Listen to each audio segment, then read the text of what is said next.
What's up guys, welcome back to another video. Today we want to talk to you about doing curvilinear sprints with athletes. So we are massive fans of training sprints on a curve. If you follow us on Instagram, you see us post quite a bit about this actually. They're so important because sports are not played in a straight line. So we have to train sprinting on a curve. So that being said, today's video, we're talking about 3 of the biggest cues that we give our athletes and how we try to improve this skill. So hopefully you enjoy it. If you do, please give it a thumbs up. Please subscribe to the channel. We post new videos every Tuesdays and Thursdays, so make sure to subscribe to catch all of them. Hope you like it. All right guys, so arguably the most important key that we give our athletes is being able to drop your center of mass. So a lot of times we see mostly kids, they don't really know how to run while being in this position. So a lot of them try to stay upright. So if we back up here and if we get onto this curve, right, a lot of kids start running and they try to stay super tall. So they get really thrown off. So when they hit that apex, right, they're not able to hug it. They're not able to get their body to essentially whip around. They're trying to fight their balance, their stability. So they're here and they're like, whoa, one of those types of things where they get thrown off. That's also too where we see the swim arms. So we always tell them, hey, drop in, stay low. You're going to be able to hug it so much better. When we're going from this side to that turn, it's not like we're trying to give one of those where our feet, like we're walking on a tightrope, right? We're gonna be able to hug it, keep right here, stay nice and low. I always give the example of a sports car, right? They're low to the ground. They're able to hug those turns so much faster than a tall car, right? Than an RV. They're able to stay low. They're able to just stay tight, go right around that apex, and it's not a big problem. So that's probably the biggest thing that we want to convey to our athletes is be able to stay low. We also get a lot of taller athletes in here, and they always say, you know, it's hard because I'm tall. And I always tell them, well, Spencer's tall and he can do it. They don't think that they can run on a curve because they're too tall and their balance gets thrown off.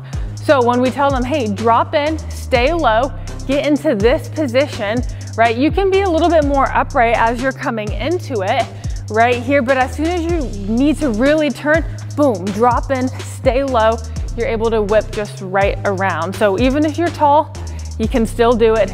Get down, get low, and just hug the curve.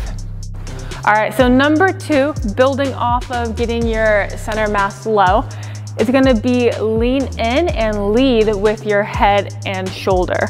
So playing off the get low part, right? We wanna be here, we want to lead with our head and our shoulder, right? I wanna tuck it in as I'm sprinting, so it's kind of leading me. You hear a lot, right? Your body kind of goes where your head goes, where your eyes look.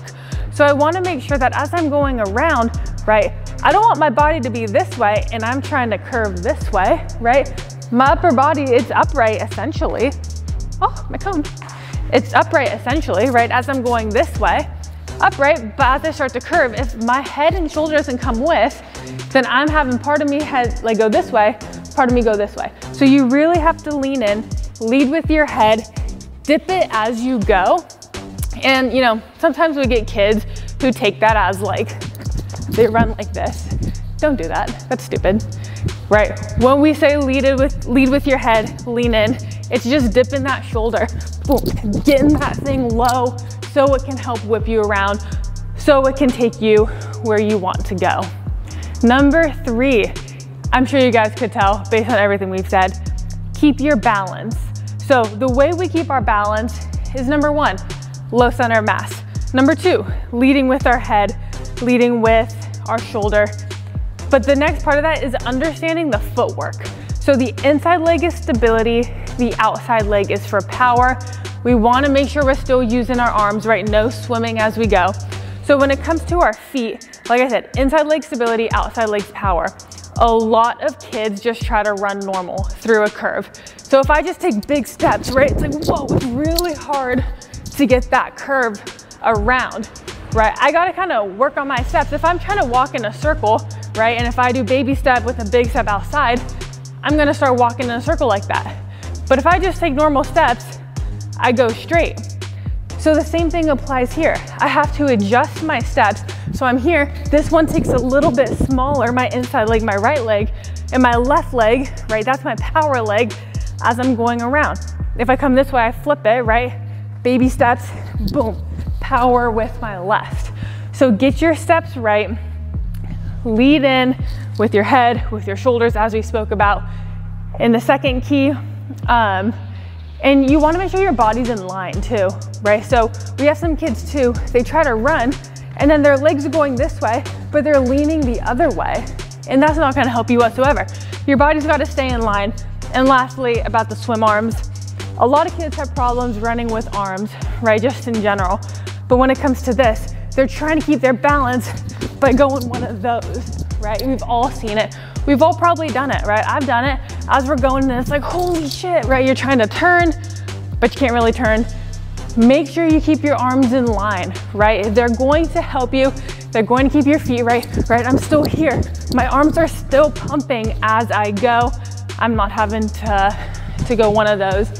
Look ahead as well, right? If I'm just staring at the ground as I'm sprinting, I'm not gonna know what's coming.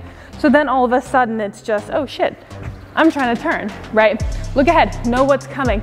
That's also, if I'm looking at that far cone as I'm going around, right? I also know my head's pointing that way. I'm able to lean a little bit more. So hopefully this helps. Those are 3 of the biggest cues that we talk about. I'm severely out of breath right now from talking and demoing. Hopefully you guys like this. Hopefully it helped. Please subscribe and we will catch you in the next one.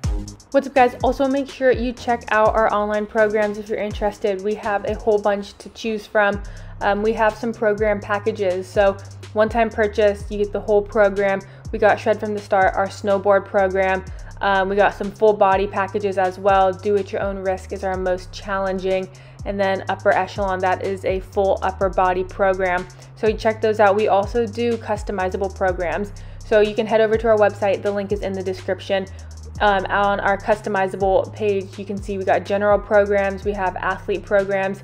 Just go there, fill out the information down below. We'll be in touch with you. These are 100% customizable for you, for your goals, for your sport, whatever you want, fitting exactly for your lifestyle. And we also have an exercise database. So this has hundreds of exercises that we use with our cues, with our demos. It's as if we're there training with you.